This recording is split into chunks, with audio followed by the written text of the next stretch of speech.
Government যে budget পেশ করেছেন, আমাদের মনে হয়েছে যে পরিকাঠামো নির্মাণ, ইনফ্রাস্ট্রাকচার ডেভেলপমেন্ট, পরিকাঠামো নির্মাণ যদি তার কোনো যদি স্পেসিফিকেশন না থাকে, যতটুকু উল্টে আমরা দেখেছি যে পরিকাঠামো নির্মাণের কোনো ফিগার নেই। তো আমরা ডেফিনেটলি যখন বাজেট বিতর্কে অংশগ্রহণ করব, বাজেটারি এস্টিমেট, রিভাইজড এস্টিমেট এগুলো নিয়ে আমরা জানতে চাইব।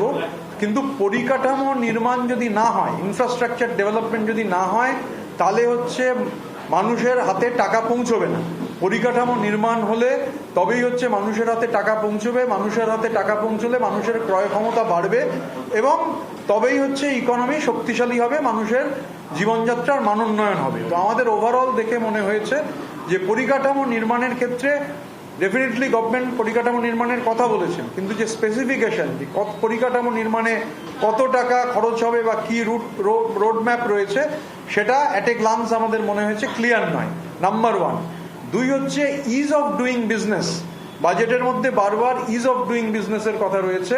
এবার ইজ অফ ডুইং বিজনেস, আমরা ইজ অফ ডুইং বিজনেসের বিরোধিতা করছি না, কিন্তু ইজ অফ ডুইং বিজনেস করতে গিয়ে যদি হচ্ছে গোটাটাই একদম বেসরকারি সেক্টরের হাতে চলে যায়, আলটিমেটলি যারা ব্যবসা করতে আসবেন ইজ অফ ডুইং বিজনেস করতে যদি তাদের extra favour ease of doing বিজনেসের নামে দেওয়া হয়, তাহলে অটোমেটিক্যালি যেটা হবে যে গভর্নমেন্টের কোনো কন্ট্রোল যদি না থাকে, তাহলে প্রফিট ম্যাক্সিমাইজেশন হবে।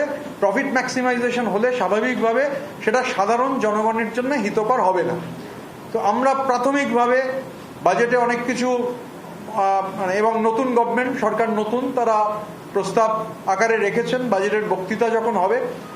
তো এই দুটো আমাদের প্রাইমারিলি মনে হয়েছে। আরেকটা পয়েন্ট আছে যেটা আমাদের চিফ হুইপ ফাকরুজ্জামান সাহেব রয়েছেন, তিনি বলছেন। তবে একটা জিনিস, যেমন ধরুন আমি এটাকে স্বাগত জানাবো যে ধরুন মদের দোকানের ক্ষেত্রে অতীতে যেটা ছিল 1 কিলোমিটার, কোন কারণে 500 হয়েছিল আমি তার মধ্যে যাব না, কিন্তু এটা ওয়েলকাম স্টেপ। বা চা বাগানের ক্ষেত্রে যে 30% ল্যান্ড ব্যবহার করা যাবে অন্যত্র, সেটা যে কমিয়ে যে 15% হয়েছে, এরকম কিছু ওয়েলকাম স্টেপ রয়েছে। কিন্তু পরিকাঠামো নির্মাণ হচ্ছে সব থেকে গুরুত্বপূর্ণ। পরিকাঠামো নির্মাণে ইনভেস্টমেন্ট না হলে, সরকারি ইনভেস্টমেন্ট, বেসরকারি ইনভেস্টমেন্ট পরিকাঠামো নির্মাণে যতক্ষণ না হবে ততক্ষণ অবধি ইকোনমির হাল ফিরবে না। একটা বড় ডেফিসিটের কথা তো বাজেটের শুরুতেই রয়েছে, যে কত টাকা ঘাটতি রয়েছে। স্বাভাবিকভাবে পরিকাঠামো নির্মাণ খুব জরুরি। আর সরকারের নিয়ন্ত্রণ, ইজ অফ ডুইং বিজনেসের আমরা বিরোধী নই, কিন্তু সরকারি নিয়ন্ত্রণ সেটা থাকাও প্রয়োজন। ইজ অফ ডুইং বিজনেসের নামে যেন বেসরকারি মালিকরা প্রফিট অ্যাকুমুলেশন বা প্রফিট ম্যাক্সিমাইজেশনের দিকে না যেতে পারেন, এটা সরকারের কাছে আমাদের দাবি থাকবে। এবং আমরা যখন বাজেট বক্তৃতায় আমাদের বিধায়করা অংশগ্রহণ করবেন, আমরা এই বিষয়ে ক্যাটেগরিক্যালি আরও যা আছে পূর্ণাঙ্গ বাজেটটা স্টাডি করার পর, আর বিভিন্ন খাতে ধরুন বরাদ্দ হয়েছে, আমরা পুরোটা, কিন্তু বেশ কিছু খাতে বরাদ্দ কমেছে, যেখানে বরাদ্দটা আমাদের স্টাডি করে দেখতে হবে যে গতবার কি বরাদ্দ ছিল।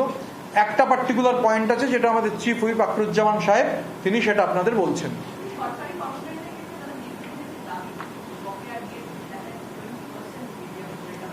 হ্যাঁ, that is a welcome move. আমরা অপোজিশন বেঞ্চে আছি বলে সবটাই অপোজ করবার জন্য ডিএ বৃদ্ধি করা হয়েছে, that is a welcome step. যেটা পজিটিভ, সেটাকে তো নেগেটিভ বলবো না, কিন্তু আমাদের মূল প্রশ্ন হচ্ছে এই পরিকাঠামো নির্মাণ। আমরা বক্তৃতার সময় বলবো, আমরা যখন সরকার উত্তর দেবেন আমরা এক্সপেক্ট করবো সরকার সেটা বলবেন। কারণ পরিকাঠামো নির্মাণের দিশা ছাড়া কোনোভাবে কোনো কিছুর সমাধান হবে না। আর ইজ অফ ডুইং বিজনেসটা তো বললাম। আরেকটা মেজর পয়েন্ট আছে যেটা ফাকরুজ্জামান সাহেব বলছেন।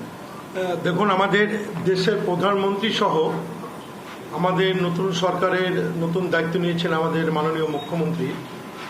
বিভিন্ন সভা সমিতিতে বক্তৃতার সময় বলছে সবকা সাথ সবকা বিকাশ, কিন্তু এই বাজেটে তার প্রতিফলন দেখলাম না। পার্টিকুলার একটা সম্প্রদায়কে প্রথম থেকেই যত অর্থনৈতিকভাবে কোণঠাসা করার চেষ্টা করা হচ্ছে।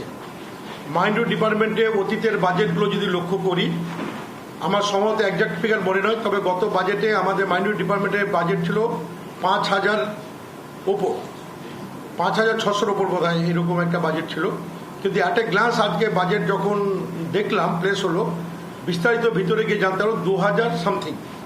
তো একসঙ্গে এত অর্ধেকের নিচে এই মাইন্ড ডিপার্টমেন্টে বাজেট কমিয়ে দেওয়া মনে হচ্ছে একটা সম্প্রদায়কে টার্গেট নিয়ে, যে সম্প্রদায়টা আমরা পেছিয়ে পড়া সম্প্রদায় বলি, তাতে অর্থনৈতিকভাবে প্রথম থেকে যদি এই সরকার বিমাতৃসুলভ মানসিকতা নিয়ে চলে তাহলে সমাজের কতটা উন্নয়ন হবে মুখ্যমন্ত্রী আগামী দিনে জনসভাকে তার উত্তর দেবেন। এইটুকু আমার বলার ছিল। একটা সম্প্রদায়কে প্রথম থেকে টার্গেট নিয়ে অর্থনৈতিকভাবে তাদেরকে বাজেটে কমিয়ে দিয়ে অ্যালোকেশন কমিয়ে দিয়ে একটা সম্প্রদায়কে টার্গেট নেওয়া হচ্ছে বলে আমি মনে করি, এবং তাদের বক্তৃতার সঙ্গে সবকা সাথ সবকা বিকাশ এখানে প্রতিফলন হচ্ছে না বলে আমাদের সামনে এটা উঠে এসেছে। বাংলাটা হয়ে যাক, তারপরে একসঙ্গে বলবেন।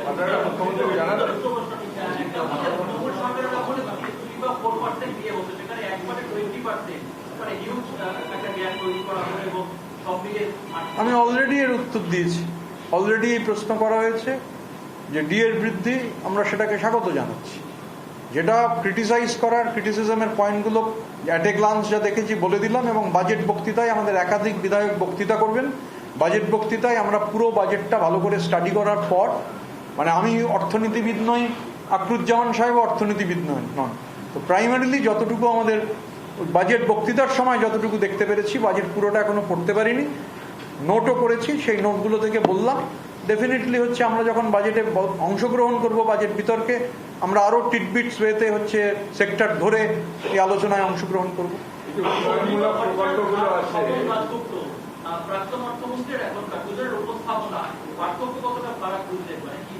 এগুলো দিস ইজ ইমমেটেরিয়াল। নতুন গভর্নমেন্ট একটা বাজেট পেশ করেছে, অষ্টাদশ বিধানসভার বাজেট। আমরা অষ্টাদশ বিধানসভার অপোজিশন। আমরা আমাদের বক্তব্য যখন বাজেট প্রাইমারিলি আজকে বললাম, আর বাজেট বিতর্ক যখন হবে তখন স্পেসিফিক্যালি বলবো।